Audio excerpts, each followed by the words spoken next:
नमस्कार दोस्तों, क्राइम तक में आप सबका स्वागत है। मैं हूं सुप्रतिम बैनर्जी। आज की कहानी भारत से नहीं बल्कि भारत से हजारों मील दूर इंग्लैंड से है। इंग्लैंड के पोर्ट्समाउथ इलाके से।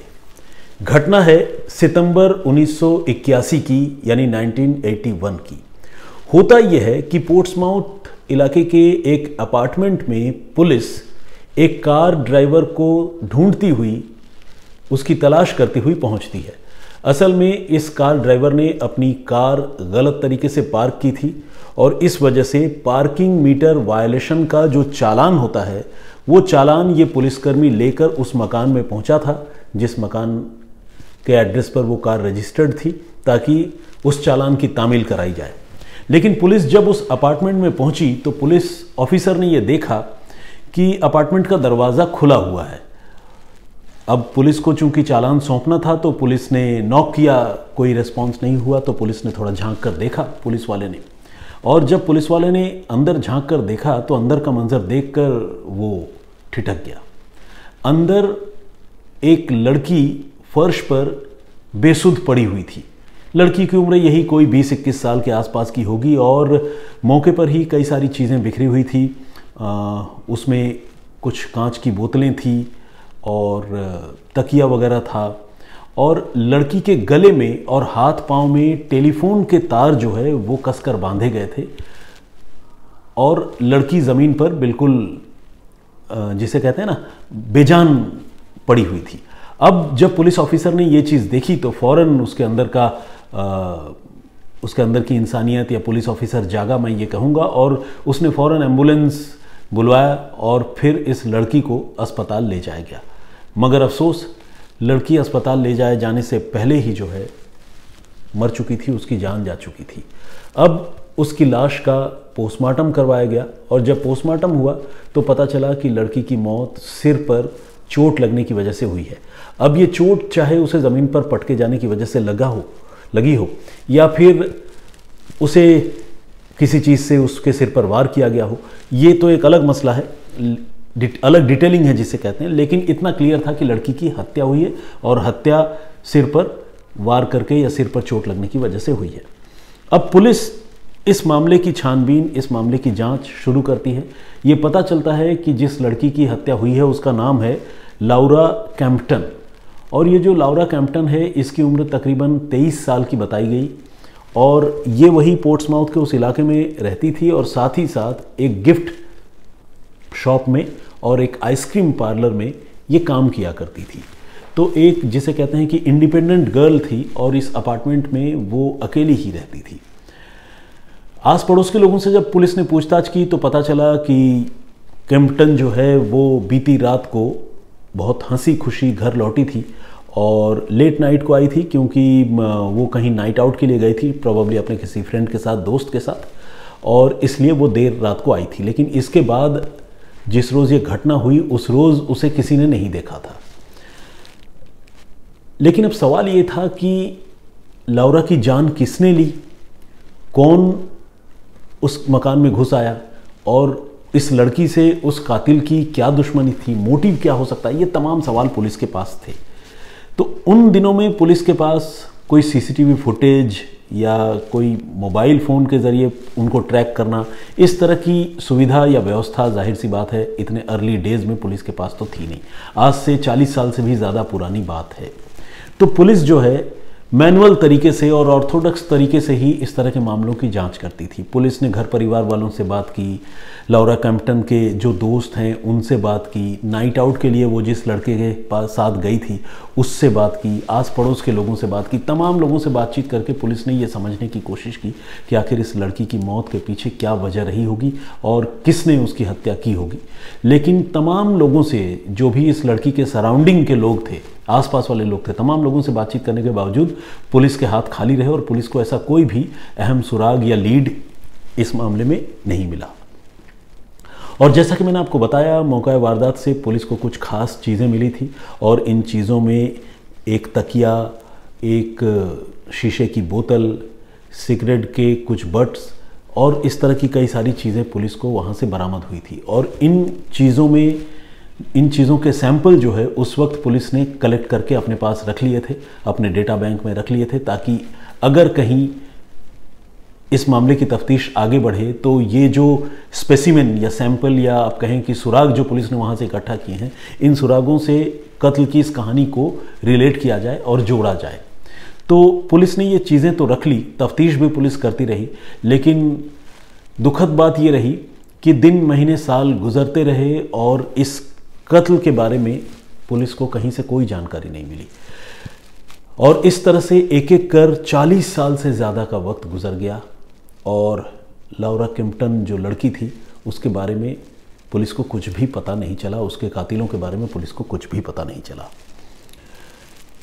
कई साल गुजरते गुजरते अब जब 2023 जिस साल में अभी हम लोग हैं, ये साल आया तो पोर्ट्समाउथ पुलिस की एक यूनिट है जो कोल्ड केसेस को डील करती है।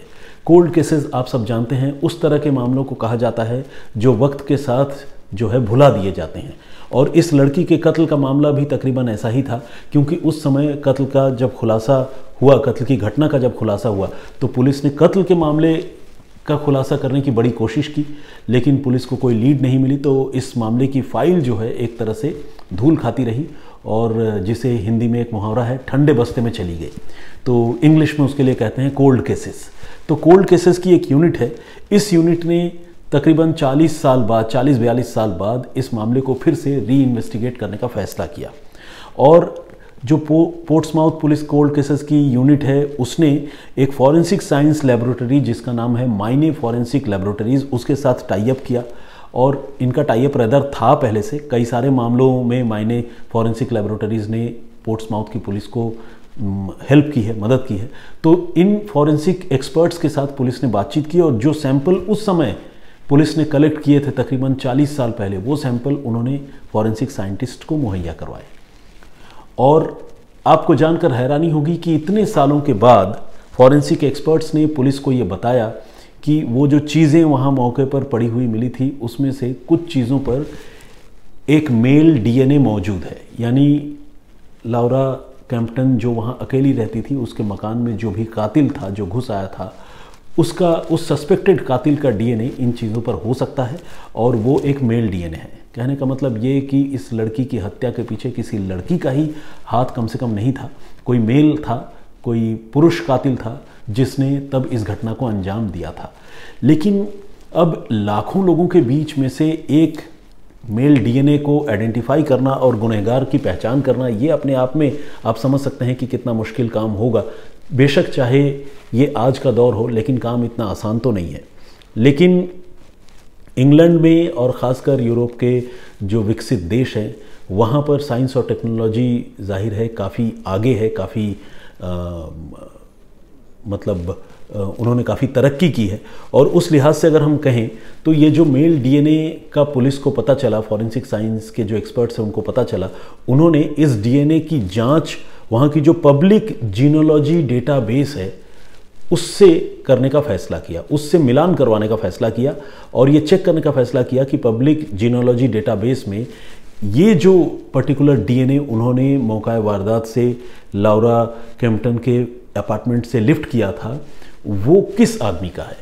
और जब पुलिस ने इतने सालों के बाद वो एफर्ट किया तो पुलिस को जाकर कामयाबी मिली और एक 21 साल के नौजवान जिसकी उम्र 1981 में 21 साल थी, उसके बारे में पुलिस को पता चला, जिसका नाम था, रेदर नाम है रोनी जेम्स ली। इसके बारे में पुलिस को पता चला और ये पता चला कि रोनी जेम्स ली नाम का ये जो आदमी है, इसका डीएनए लौरा किम्पटन के उस मकान में पाया गया था, मौजूद था। अब पुलिस रोनी जेम्स ली के बारे में पता लगाने लगी और जैसे कि मैंने आपको बताया 1981 में इस लड़के की उम्र 21 साल की थी और उन दिनों वो एक सिक्योरिटी ऑफिसर के तौर पर एक प्राइवेट कंपनी में काम किया करता था। अब पुलिस ने रोनी जेम्स ली के बारे में जब जानकारी जुटाने की शुरुआत की, क्योंकि पुलिस के लिए अब तकरीबन 40 साल बाद कत्ल का एक ब्लाइंड मर्डर का मामला सुलझ चुका था और अब गुनहगार को सज़ा दिलाने का वक्त करीब आ चुका था, तो पुलिस इस उम्मीद में थी कि वो रोनी जेम्स ली को गिरफ्तार करके उसके अंजाम तक पहुंचाएगी और शायद उसे मरते दम तक सलाखों के पीछे रहना पड़े। इस तरह के कंक्रीट एविडेंस अब पुलिस को इतने सालों के बाद हाथ लग चुके थे। लेकिन पुलिस के इस कोशिश को तब धक्का लगा जब पुलिस को पता चला कि रोनी की मौत आज से कई साल पहले 2005 में ही हो चुकी है। उस रोनी जेम्स ली की मौत, जिस रोनी जेम्स ली ने 1981 में एक लड़की की हत्या की थी।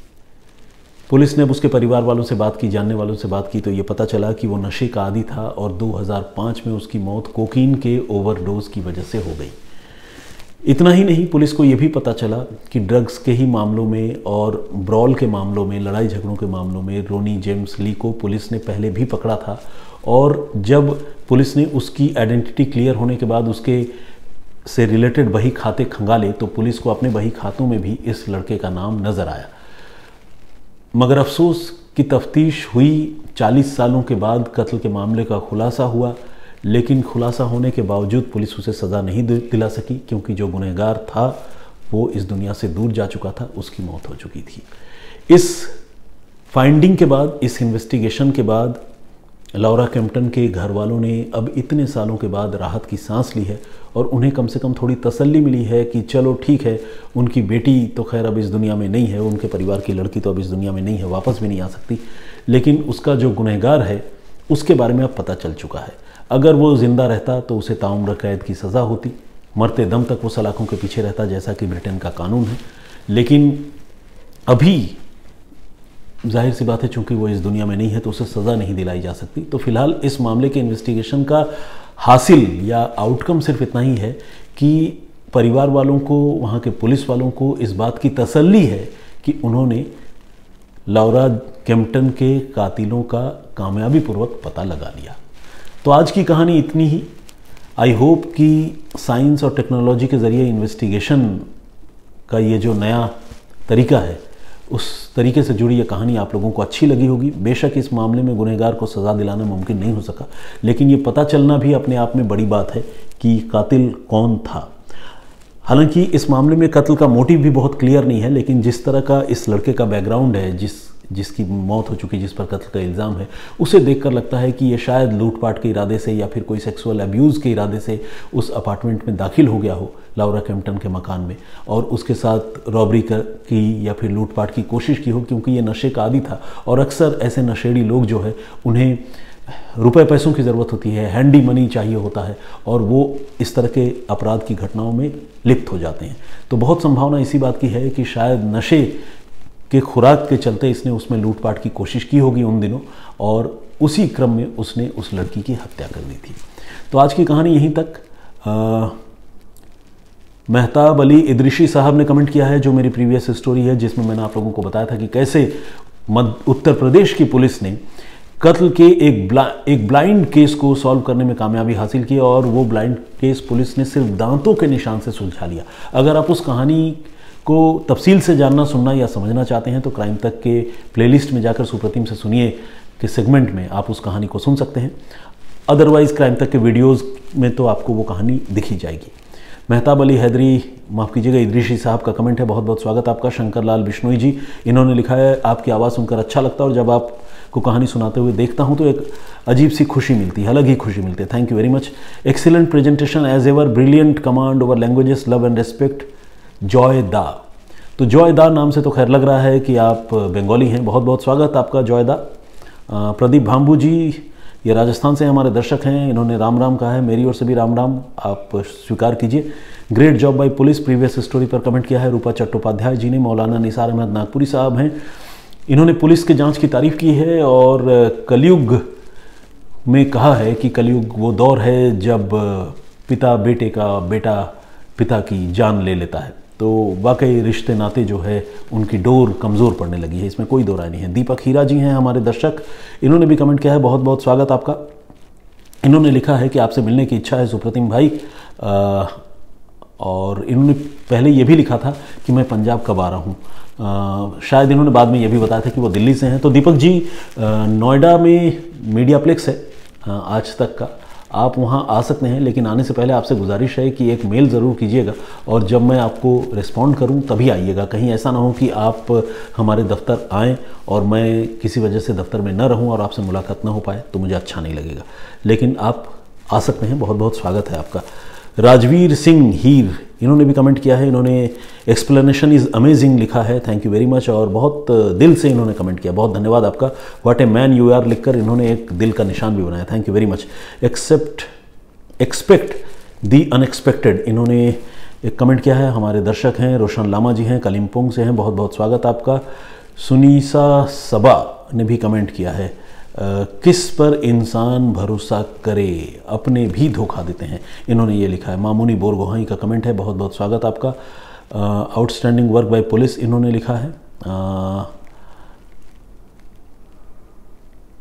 बहुत बहुत धन्यवाद और स्वागत आपका। इसके अलावा शम्स इब्राहिम जी ने भी कमेंट किया है, बहुत धन्यवाद आपका। परूप श्रेष्ठा जी जर्मनी से रेगुलर कमेंट करते हैं। विनय नासवाले जी, हिमांशी पटेल इन्होंने लिखा है, hello sir, big fan from Madhya Pradesh, बहुत बहुत धन्यवाद आपका, बहुत स्वागत आपका। विजेंद्र सिंह जी का कमेंट है, दीपक देवरी जी का कमेंट है, उमर हसन जी हमारे रेगुलर लिसनर हैं, वो भी कमेंट करते हैं। राजू सिंह जी का कमेंट है, और पॉल सैमुअल, ये अंडमान निकोबार आइलैंड से हैं और इन्होंने वहाँ से जो है प्यार भेजा है, थैंक यू वेरी मच। संतोष गुश्ता जी का कमेंट है। सुरभि स्टार इन्होंने रखा है, थोड़ा कहानी लंबी रखिए सुप्रतिम भाई, इन्होंने कहा है। देखिए आपकी बात सही है, लेकिन बहुत सारे इफ एंड बट्स हैं, कहानी लंबी रखने की थोड़ी पाबंदी भी है।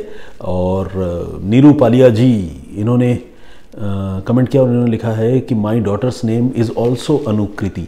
एग्जैक्टली कल जो मैंने कहानी सुनाई थी उसमें मैंने आपको बताया था कि किस तरह से एक लेडी पुलिस ऑफिसर जिनका नाम अनुकृति है, उन्होंने एक ब्लाइंड मर्डर केस को दांत के निशान से सुलझाया। तो जब मैंने अनुकृति का जिक्र किया तो अनुकृति की माता नीरू पालिया जी जो हमारी लिसनर हैं, उनको अच्छा लगा और उन्होंने कमेंट किया है कि my daughter's name is also अनुकृति। इंसान किस तरह से रिलेट करता है और छोटी छोटी चीज़ें इंसान को किस तरह से खुशी दे जाती है, ये कमेंट पढ़ के इस बात का पता चलता है। दिनेश कुमार जी, रेखा भट्ट जी और भी बहुत सारे लोगों ने कमेंट किया है, सबका मैं बहुत स्वागत करता हूं। जिन लोगों का नाम या कमेंट मैं नहीं पढ़ पा रहा हूं, प्लीज़ वो इसे अदरवाइज़ न ले। आप समझ सकते हैं कि मैं रैंडमली कमेंट पढ़ता हूं और आप कमेंट करने के इस सिलसिले को जारी रखें। आगे कभी आपका नाम अगर आंखों के सामने आएगा तो ज़रूर पढ़ूंगा और आपके कमेंट्स भी पढ़ूंगा। फिलहाल मुझे इजाज़त दीजिए, अपना बहुत ख्याल रखिए, सुरक्षित रहिए। जय हिंद, जय भारत।